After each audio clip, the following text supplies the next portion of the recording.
하나님, 오후 예배로 주님 앞에 나가고 있사오니 주님께서 붙잡아 주시고 은혜 내려 주시옵소서. 주 예수 그리스도 이름으로 기도하옵나이다. 아멘. 오늘 오후 예배 말씀은 시편 119편 113절 말씀입니다. 내가 두 마음을 품은 자들을 미워하고 주의 법을 사랑하나이다. 아멘. 마음이 두 마음으로 갈라지는 이유는 하나님의 말씀과 사람의 말을 동시에 듣기 때문에 그렇습니다. 우리 그리스도인은 세상의 말과 하나님의 말을 함께 짬뽕해서 듣는 자들이 아니라 하나님의 말씀만 듣기로 작정하는 자들입니다. 우리 그리스도인은 어떠한 사람들이라고요? 하나님의 말씀만 내가 듣겠습니다. 물론 세상은 떡으로도 살아가지만 떡으로만 사는 인생이 아니라 무슨 인생이요? 하나님의 말씀으로 산다. 이 훈련을 이스라엘 백성들이 광야에서 40년 했습니다. 매일매일 광야가 여러분 척박하고 고난의 삶의 연속인 것 같지만 그 고난 가운데서도 광야에서도 뭐가 있었죠? 만나가 있었죠. 메추라기가 있었죠. 불기둥이 있었죠. 구름 기둥이 있었습니다. 그것도 가끔씩 아닙니다. 매일 아침마다 하나님께서 이스라엘 백성들에게 만나를 내려주시고 또 사막이 얼마나 더웁니까? 이제 올여름도 덥다고 하는데 얼마나 덥습니까? 우리 한국도 요즘에. 근데 사막은 뜨거워 죽는 거예요. 뜨거워 죽어. 그런데 사막은 그렇게 더워도 그늘 안에만 들어가면 시원하대요. 뭐가 없기 때문에? 습기가 없기 때문에. 그래서 하나님께서 그 뜨거운 태양열이 강한 그 시간에 구름 기둥으로 그늘이 되어서 이렇게 다니신 거예요. 그리고 밤에는 추우니까 불기둥으로 그들을 스팀으로 다 따뜻하게. 그러니까 여러분 광야가 어떻게 보면 고난의 연속의 삶이지만 어떻게 보면 매일매일의 기적입니다. 매일매일이 기적이었습니다. 그러니까 어떻게 보느냐가 따라 다르는 거예요. 이 세상의 기준으로 보느냐 하나님의 말씀의 기준으로 보느냐 해서 그 있는 장소가 비록 광야일지라도 천국이 되고 어떤 사람에게는 지옥이 되고 불평이 되고 원망이 되고 우리가 죽을 장소가 없어서 우리를 광야로 이끌었느냐 이렇게 원망할 수가 있어요. 무엇으로 보기 때문에 나의 기준, 세상의 기준, 우리 그리스도인은 어디에서나 말씀의 기준을 세우는 자들이지 세상의 기준을 두고 살아가는 자들이 아닙니다.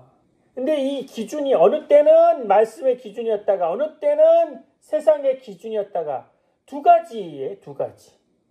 근데 오늘 113절 말씀에 내가 두 마음을 품은 자들을 사랑한다고요? 미워한다고요. 두 마음으로 여러분 성경을 읽어보세요. 아무런 느낌도 없어요. 내 머리에 지식만 쌓여질 뿐이지 우리는 두 마음을 품은 자들이 아닙니다. 두 마음을 품은 자들이 아닙니다. 네. 주님 앞에 한 가지 마음을 품어야 됩니다. 그러니까 두 가지 마음을 그럼 왜 품게 되느냐? 사람의 욕심 때문에 그렇습니다. 나도 잘 살아보고 싶다는 욕심 때문에. 그래서 그 욕심으로 자꾸 높아지려고 합니다. 큰 자가 되려고 합니다.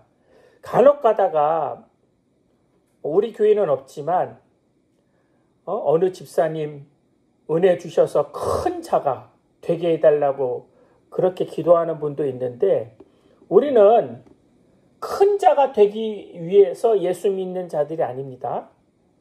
우리는 저와 여러분들은 주님 앞에서 다 작은 자들이고 모자른 자들입니다. 큰 자가 아닙니다. 작은 자고 모자른 자들이 돼야지 뭐가 임하는지 아세요? 은혜가 임해요. 은혜가. 제가 어느 성경 공부 모임에 목회자들 하는 성경 공부 모임에 한번 간 적이 있는데 유난히 저도 머리에 들어있는 게 많거든요.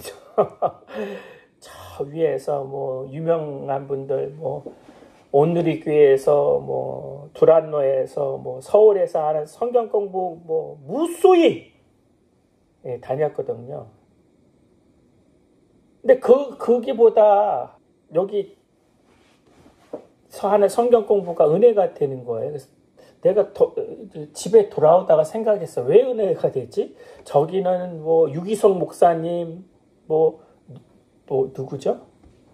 여러분이 알고 있는데, 이찬수 목사님, 이런, 그런 유명한 목사님들이, 예? 그 다음에 또, 강준민 목사님이라고, 예. 유명한 목사님들이 그게 은혜롭지 않았다는 건 아닌데, 지금 여기 성경 공부하는 거는 이거 이름도 없는 그 개척교회 2층에서 하는 거거든요. 은혜가 되더라고요. 그래서 왜 은혜가 되지 이게? 갈 때마다 은혜가 되는 거예요. 근데 이제 거기 그 모임을 주도하시는 목사님이 이제 신체적으로 이제 조금 걷지를 못해요. 그래서 휠체어로 생활하세요. 휠체어로. 근데 신기하게 사모님은 정상인이야. 사모님이 옆에서 계속 뭘 도와줘야지 이 목사님이 이렇게 움직이실 수 있고 뭐 할 수도 있는 거예요. 거기에 그냥 다 모이는 목사들이 다 은혜를 받은 거죠. 그 모습에. 그러니까 그 모습에 은혜 받으니까 그 목사님이 성경 공부 인도할 때 그냥 다 은혜 받는 거예요. 은혜 받는 거예요. 근데 그런 부족한 모습이 있기 때문에 뭐가 임하게 된다고요? 은혜가 임해죠. 그런데 거꾸로요. 그렇게 자기가 장애를 가지고 아픔을 가진 자들이 오히려 더 날카롭습니다. 그 사람은 그렇게 말하지도 않았는데 자기 혼자 소설 쓰고 나를 비난하고 나를 그렇게 했다는 거예요. 이게 천지 차이죠. 내가 부족하고 모자랐기 때문에 엎드려 더 기도하면 하나님이 하시는 거죠. 이게 그리스도인의 삶입니다. 삶. 예. 그래서 그리스도인은 에베소서 3장 8절에 모든 성도는 지극히 작은 자보다 더 작다. 작은 자로서 살아가는 겁니다. 작은 자로서. 근데 뭐라고 그래요? 세상은 너가 큰 자가야 된다. 너가 앞서야 된다. 너 힘이 있어야 된다. 그러면 안 되는 겁니다. 우리가 예수 믿는 이유는 내가 작아지고 나를 부인하고 십자가 돼서 내가 마중물이 되어서 그 마중물로 하나님의 은혜가 넘쳐나게 하는 것이지 내가 힘이 있어서 내가 하는 것이 아닙니다. 그래서 어두움을 이기는 방법이 뭐라고요? 하나님의 말씀의 빛이 있어야 되고 그 말씀의 빛으로 어떠한 환경이 있다 하더라도 찬송과 감사가 계속 나오는 거죠. 기도하겠습니다. 인생의 광야길 가운데서 사람의 말만 듣는 자가 아니라 하나님의 말씀의 기준을 세워 그 말씀대로 살아가 하나님의 복되신 인도하심을 만나게 하여 주시옵소서. 주 예수 그리스도 이름으로 기도하옵나이다. 아멘.